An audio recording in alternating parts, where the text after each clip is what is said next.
Hey guys, কেমন আছেন? আশা করছি ভালো আছেন। দর্শক, আমাদের পেজ এবং চ্যানেলে আপনাকে স্বাগতম। তো আজকে আমি আরও একটি নতুন ভিডিও নিয়ে আপনাদের সামনে হাজির হয়েছি। দর্শক, আজকের এই ভিডিওতে আমি কথা বলবো সেই টাকলা সাহেব সম্পর্কে, যে টাকলা সাহেব পাবলিকদের মিথ্যে কিছু গুজব ছড়িয়েছেন, বিশেষ করে তুফান সিনেমাটি সম্পর্কে। অনেকেই জানেন যে এই তুফান সিনেমাটির ট্রেলারটি ঈদের পরে রিলিজ করার কথা ছিল। এই কথাটি শুনে বা এই তথ্যটি পেয়ে টাকলা সাহেব বিভিন্নভাবে মানুষকে মিথ্যে গুজবগুলো ছড়িয়েছেন। টাকলা সাহেব বলেছিল যে তুফান সিনেমাটি ভয় পেয়েছে, তুফান সিনেমাটি ভয় পেয়ে তুফান সিনেমাটির ট্রেলারটি তারা রিলিজ করছে না। কারণ ঈদের সময় যখন তাদের সিনেমাটি রিলিজ করবে, তাদের সিনেমাটি সুপার ফ্লপ হবে, যার কারণে তারা ট্রেলারটি রিলিজ করছে না। মানে ট্রেলারটি যদি মানুষ দেখে ফেলে তাহলে বুঝেই যাবে যে এই সিনেমার ট্রেলারটি বাজে হয়েছে, এই সিনেমাটির গল্পটি বাজে হয়েছে। এই ধরনের বেশ কিছু তথ্য, বেশ কিছু গুজব প্রযোজক এমডি ইকবাল সাহেব তিনি মানুষদের ভেতরে পৌঁছে দেওয়ার চেষ্টা করেছেন। অবশেষে তার মুখে ড্যাশের বাড়ি, যাকে বলা হয় ড্যাশের বাড়ি দিয়ে ট্রেলারটি রিলিজ করেছে আমাদের তুফান সিনেমার টিম, বিশেষ করে রায়হান রাফি, পরিচালক রায়হান রাফি এবং প্রযোজক, তারপরে যে মিডিয়া পার্টনারগুলো তাদের সাথে যুক্ত ছিলেন, সবার সহযোগিতায় অবশেষে ট্রেলারটি রিলিজ হয়েছে। এবং ট্রেলারটি রিলিজ হওয়ার পরপরই কিন্তু বাংলাদেশে একটি সুনামি বয়ে যাচ্ছে, বাংলাদেশে একটি সাইক্লোন সৃষ্টি হয়ে গিয়েছে। দর্শক, আপনারা অনেকেই দেখছেন যে এই তুফান সিনেমাটি নিয়ে এখন সিনেমাটি নিয়ে অনেকেই রিভিউ করছেন। এই তুফান সিনেমার গল্পটি নিয়ে অনেকেই কথা বলছেন যে গল্পটি কেমন হতে পারে, এবং শাকিব খানকে ট্রেলারে কেমন দেখেছেন, বাকি যারা কাজ করেছেন তাদেরকে ট্রেলারে কেমনভাবে প্রেজেন্ট করেছেন পরিচালক, সবাইকে নিয়ে কিন্তু প্রশংসা করছেন। শুধু বাংলাদেশ না, সারা বিশ্বের কন্টেন্ট ক্রিয়েটররা এখন এই সিনেমাটি সম্পর্কে রিভিউ করছে, এই সিনেমাটি সম্পর্কে রিয়াকশান দেওয়ার চেষ্টা করছে। তাই আমি এমডি ইকবাল সাহেব সম্পর্কে যেটা বলবো, তার উদ্দেশ্যে যেটা বলবো, তিনি রিভেঞ্জ সিনেমাটি ঈদে মুক্তি দিচ্ছেন। আপনারা জানেন যে গত কয়েকদিন আগে রিভেঞ্জ সিনেমার ট্রেলারটি পর্যন্ত তিনি মুক্তি দিয়ে দিয়েছেন, এবং তিনি বলছেন যে এই ট্রেলারটি সারা বাংলাদেশে আলোড়ন সৃষ্টি করবে। শুধু বাংলাদেশ না, বাংলাদেশের বাহিরেও আলোড়ন সৃষ্টি করবে তাদের রিভেঞ্জ সিনেমাটি। সুপারস্টার নায়িকা বুবলিকে নিয়ে তিনি সিনেমাটি করেছেন, খুবই আশাবাদী সারা বিশ্বে এই সিনেমাটি প্রচার হবে, রিয়াকশান করবে।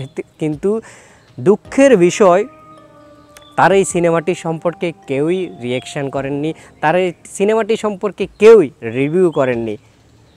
যতটা রিভিউ করেছে শাকিব খানের টাইটেল ট্র্যাকটি সম্পর্কে, যতটা রিভিউ করেছেন, রিয়াকশান করেছেন শাকিব খানের উড়াধুরা গানটি সম্পর্কে, যতটা রিভিউ করেছেন মাত্র একদিনে, যতটা রিয়াকশান দেখেছি শাকিব খানের তুফান সিনেমার ট্রেলারটি সম্পর্কে, এটি বাংলাদেশের সিনেমা ইন্ডাস্ট্রির জন্য একটি ইতিহাস। আমি মনে করি যে বাংলাদেশ চলচ্চিত্রের জন্য একটি ইতিহাস।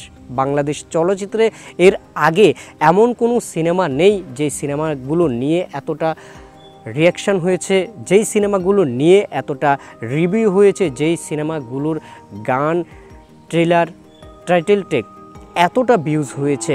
বাংলাদেশের ইতিহাসে মাত্র একদিনে এতটা ভিউজ হয়েছে, বাংলাদেশে এমন কোনো গান বা ট্রেলার বা সিনেমা নেই যেটা সম্ভব হয়েছে তুফান সিনেমার ক্ষেত্রে।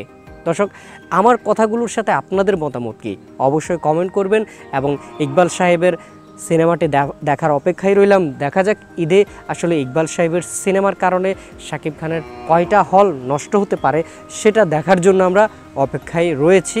এবং আপনারা অনেকেই জানেন যে শাকিব খানের এই সিনেমাটি এখন পর্যন্ত প্রায় 100+ সিনেমা হলে বুক হয়ে গিয়েছে, এবং তারা চাইলে কিন্তু আরও বেশ কিছু সিনেমা হলে দিতে পারত। কিন্তু তুফান টিম, প্রযোজক রায়হান রাফি, SBF, চরকি, আলফাই, এরা কিন্তু অন্যান্য সিনেমাগুলোর কথাও ভাবছেন, এবং সিনেমা হলগুলোর কথা ভেবে, সিনেমাগুলোর কথা ভেবে তারা কিন্তু তাদের সিনেমাটি এখন পর্যন্ত আর কোথাও কোনো বুক দিচ্ছে না বা বুকিং এখন নিচ্ছে না। কারণ বাংলাদেশে প্রায় সম্ভবত 150 সিনেমা হল বর্তমানে আছে, এবং এই সিনেমা হলগুলো, প্রত্যেকটি সিনেমা হলে যদি তুফান সিনেমাটি চলে তাহলে বাকি সিনেমাগুলোর কি হবে?